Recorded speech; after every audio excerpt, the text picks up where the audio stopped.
Alright, hey everybody.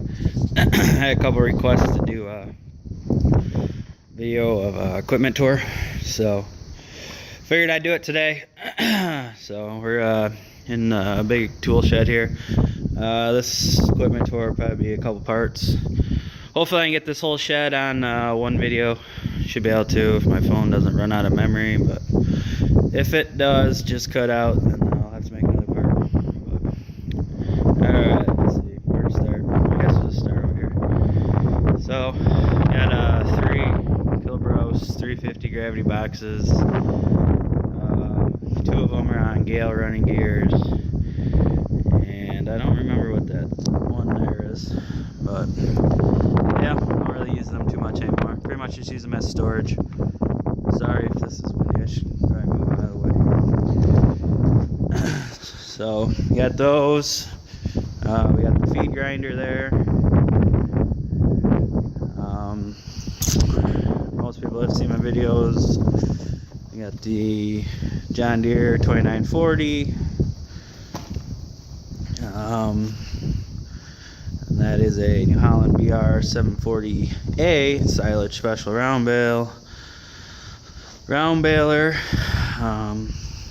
So yeah, I don't know. I can pretty much tell a story on every single piece of this equipment. I don't know if anybody has any interest in any one thing that you see you'd like to know more about. Feel free to ask. Whole bunch of skid steer stuff in here. This is a grapple bucket right here. Use this a lot. Very handy for moving brush and trees and limbs and just getting firewood and whatnot. That's the quick hitch for the 2955.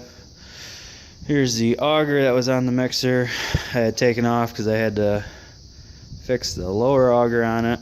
That's a story in of itself. Right here we got one of the John Deere 780 hydro push manure spreaders. This one's hooked to the tractor because I was gonna clean out the pig pen again, and this one's actually for sale. I got 2 of these. Figured probably don't need them both anymore, so I'd get rid of one of them. Right here we've got the Massey Ferguson 8210. This is the 4166 International. Here's another gravity wagon. She could use a coat of paint, but that's how I bought it. Pretty good wagon. It's nothing fancy. It's got all new tires on it. It's also for sale. But that's got the soybeans that I did late in the year at the combine. I put them in there, and I've just been grinding out of it. So I'd like to get rid of that though. Don't really have a use for it anymore besides just random things. Over here we've got the Farmall 300. Not sure what year this is. I want to say it's probably from the 50s. It's got the quick hitch on it, or the 2-point. It's pretty neat. Handy little tractor, gas. This is basically the first tractor I really ever drove. We used to have a Massey Harris, I think it was a 30. That would be actually the first one I drove, but this is the first one I really did much with. So yeah, so there's that. And I'll go back over here at the white thing. There's the fuel tank for pickup or diesel. This right here is a New Idea corn picker. I can't remember what model it is. It's the 2-row narrow with the 12-row husking bed on it. It's pretty, I don't know, it's pretty nice as far as corn pickers go, I guess. I don't know why somebody painted it all green. All the galvanized, they painted over it green. It was like that when I bought it. The guy that I bought it from actually tried telling me that the later ones were painted green, and I was like, okay, whatever. But actually there's the serial tag right there. That's a Focus. No, not gonna do it, huh? It says there you go, 325. So yeah, don't use that too much anymore. Still pick a little bit of corn every once in a while. This year I didn't, just because of the wet fall we had. Right here we got all the most of the bits for the, I got a post hole digger for the skid loader. There's 3 different sizes. There's a 24, an 18, and a 6 there, I think. Used tractor tires. Used front tire for the Massey. Right there you got a Wilmar 500 fertilizer spreader. This is the Great Plains solid stand 30-foot 10-inch spacing grain drill. This is also for sale, or control spill, I would say. But nah, it worked all right. I just wanted to get I was gonna get something a little newer, or a little more accurate, I should say. I don't know about newer, but something with corn planter units. So yeah, and then did I do the skid steer? Bobcat 773. It's got the tracks on it right now. Really good machine. Really like Bobcats. Here we have a wood splitter for it. It's a Wallstein splitter.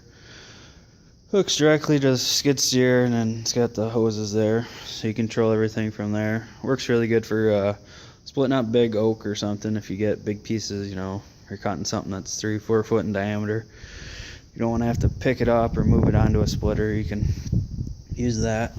Works nice. That's the thing about skid steers, is you can get pretty much any attachment to go to them. Here, this is a pretty neat thing. This is a HLA limb saw. Bought this a few years ago. Basically it's a saw mounted on a pole that hooks to the skid steer, and it's got a 25-inch bar on it, and the hoses are right there, and you're able to I think you can get about 22 foot with it probably. Use that for trimming trees around fields. So yeah, it hooks right there. You can move that center mast either to that hole on the right, the center, or over to the left. But yeah, bought that thing like I said 3 years ago or so. Used it a lot first couple years. Haven't used it too much since, obviously, because trees don't grow back quite that fast. But so yeah, here's the cab to the 4166. I don't know if it'll ever go back on, but I don't know. Needs to find a corner of a barn somewhere, preferably not this barn, to sit until I decide what I'm going to do with it. Right here we've got a brush cutter, brush hog for the front of the skid steer. Also a very handy thing to have. Really like this. Works good for mowing roadsides and around fields and just about any place you want to go, as long as you have tracks on. Over here, here's the actual power unit of the post hole digger. Right now it's got that's the biggest bit I got, 36-inch bit. I use that for planting trees. The guy I bought it from actually wanted to use it again, so I took it back over there and planted some pine trees for him this spring and used that. Right here we've got the white corn planter. It's a 6100 liquid. Yeah, not too much to say about it. Really good planter.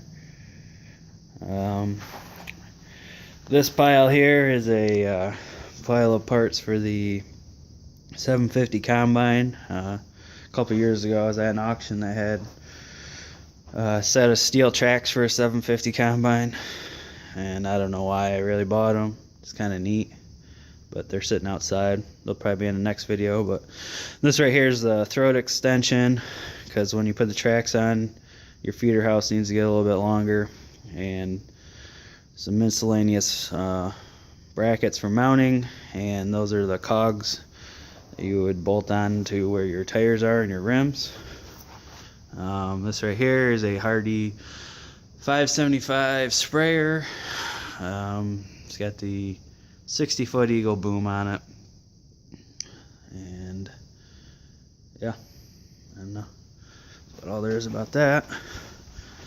So my phone says that 313 I think is all the recording memory I have, and we're at 10 minutes now. So we'll if this doesn't get any farther, we'll have to make another one. But quick here, we got two little yard sprayers. This here is a Ford Model T pickup.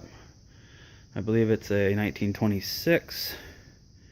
It does run. We haven't taken it out in probably 2 years now.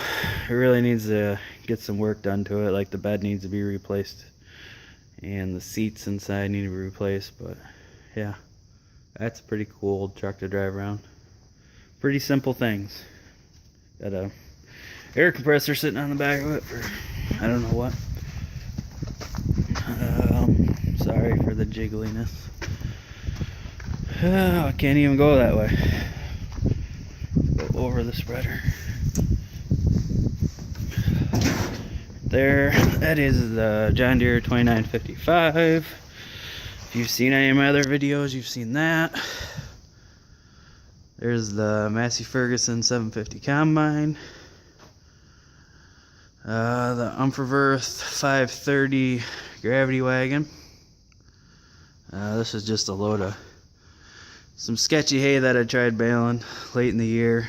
Didn't really keep that good. It's a homemade kicker wagon. We made 2 of these back when we first got the kicker.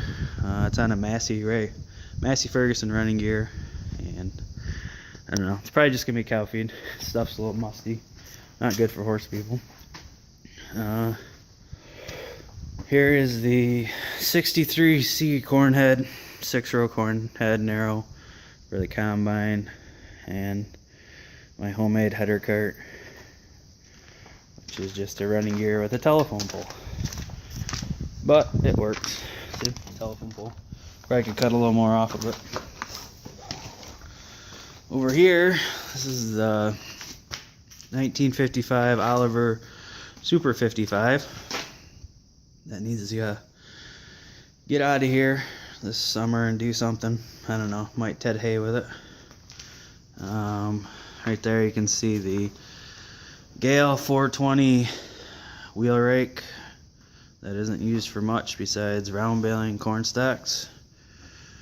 There's a bunch of wood and lumber there for finishing the barn, because this barn still isn't done.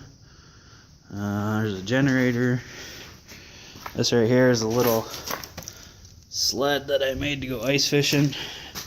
There's a chain you pull behind the snowmobile. Why wouldn't there be a sink in here?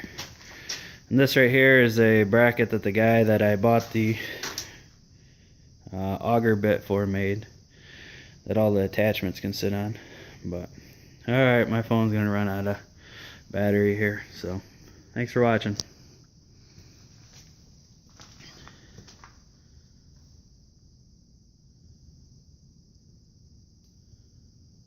Or not. Is that not running out? I don't get what that guy's saying. Still saying it's recording.